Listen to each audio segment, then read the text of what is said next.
Marvel comic books always had a great bunch of villains to choose from in the Spider-Man universe.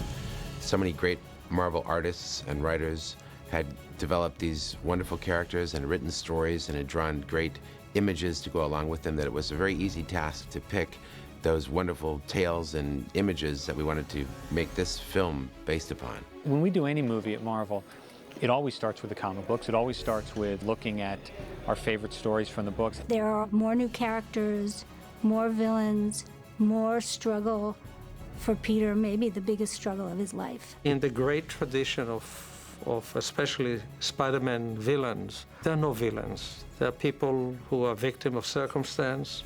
They're fallen. There's a lot of battles in this movie with many different villains.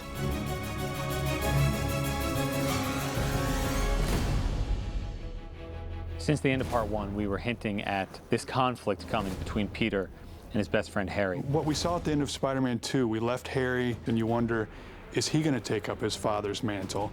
He lived his whole life for his father, and so when his father was taken from him, the only thing he had in his life was to avenge his father's death. We find him at the beginning of this movie with that single purpose. We took a little license with Harry. We don't really ever call him the Goblin, but he's using weapons and resources from his father's arsenal. So now we've got a Goblin glider that's a little bit more sleek, that's a little more agile, but also he's got his father's pumpkin bombs. I mean, there's some weapons that you can't top. So Harry Osborn has decided to kind of follow in his father's footsteps and creates a new outfit. Throughout the comics, there have been different versions of the Green Goblin. He's had different looks, there have been different names. So we really took that liberty, and Sam said, let's not have him put on his father's costume. Harry would have something different.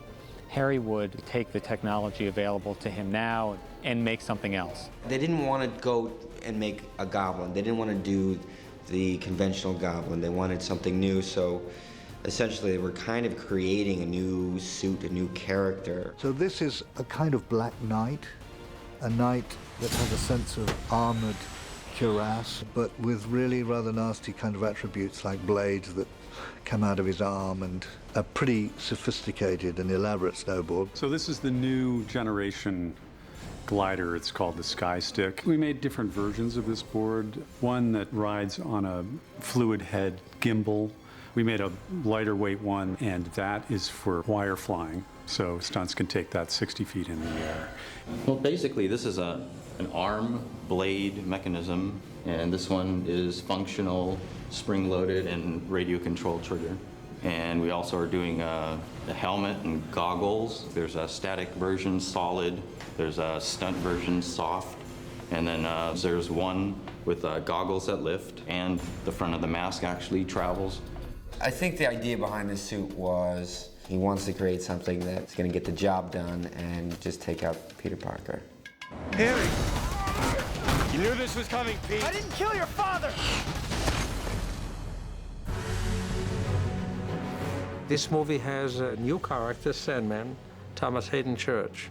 And Sandman is a tragic character who does something bad, but he's not a bad guy. He's not just an evil sand creature that's out bent on destruction. There are many different layers to him. He has a purpose for what he's doing. At his heart, at his core, is a good man. So that emotion that he's going through, you see in Thomas Hayden Church. I see it as an honor. These movies stand tall in the pantheon of superhero movies. I've always loved Sandman. I've been waiting for Sandman to be a villain in one of these movies, and Thomas is fantastic. Flint has to be scary but also sympathetic. He's a fairly emotionally isolated loner who has a pretty dark past. He's a guy that spent a number of years in prison, but then he breaks out of prison. We have some new information. This is your uncle's actual killer. We lost his trail 2 days ago. His initial ability is just to reform himself into a facsimile state of a human.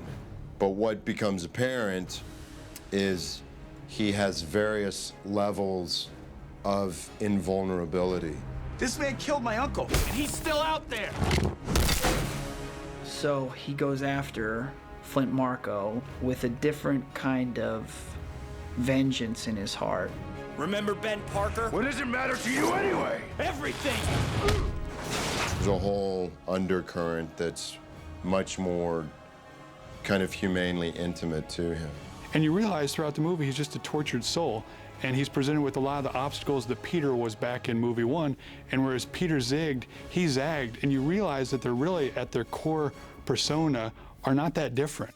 There is this great internal struggle with a guy like Sandman, and it's a great sort of motif of this guy who's literally continually falling apart. He's like a waterfall of inability to maintain who he is and who he wants to be. But the balance of that is you don't want him to look like he's too fragile and falling apart. You want him to look like he can beat the bejesus out of Spider-Man. So it's a real evolution process. I'll draw this realistic sort of Thomas Hayden Church, and then I'll respond to it. I'll tear it apart. I'll sort of destroy it, reform it, destroy it. I could not find a consistency of sand I liked that felt like it would inflict damage and not just, you know, be like a little hourglass. I literally one day went outside and they had dug up this big, deep earth. It was really rocky. It had compact chunks. It was a little wet. That changed the whole sort of evolution of the look. I guess, in a long story short, I kind of don't know what it's going to look like. I just have an idea of a feeling of it, and then it's this little process, and then once you find it, then you can kind of just run with it and just go crazy.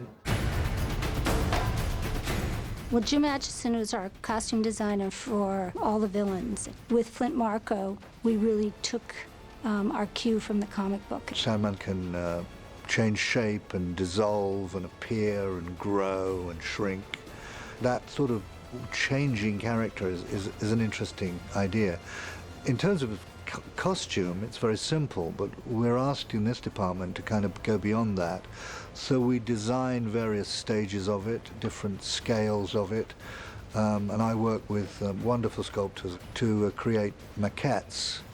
The maquettes were used as a basis for, you know, even the movement of the characters and stuff. There was discussions as to which weapons he would have, so we sculpted just a maquette of Thomas Hayden Church and then made different versions of weapons that would slide onto that arm. And then we asked him to, you know, change his physique, and you know, he worked real hard for many months to kind of get bigger. In the comic book, you know, he was kind of this bulky, muscled guy. We really wanted him to look like a guy that was kind of street hardened, probably lifted weights in prison. I gained probably about 20 pounds of muscle. We did my entire body casting.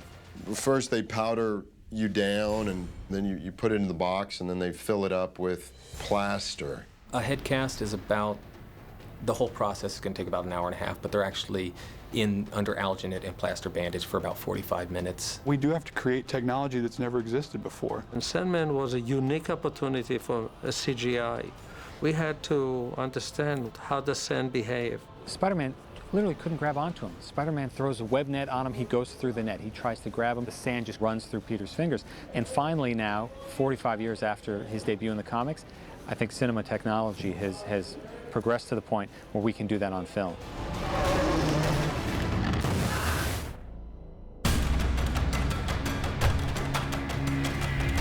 How do we do justice to the most popular Marvel character of all time? You know, when you make a movie, you can't do exactly with something that looks good in a comic book doesn't necessarily look good on film. Venom is our interpretation of the comic book, and I think the fans will be happy. We had asked Topher Grace to come in and talk about the role, and he was what was written. I was so honored when I was called to just meet with them, let alone, you know, I mean, it was a great day sitting in that office and just have Sam Raimi tell me, I didn't know why he was telling me the whole plot of Spider-Man 3. He's gonna jump in at some point and tell me why I was there. He's fun and scary, and he's just another great addition to the ensemble. Eddie Brock is a great character, and I think Topher Grace is fantastic in the role. I mean, it's competition for Peter, it's challenging him, it's challenging his kind of place at the Bugle.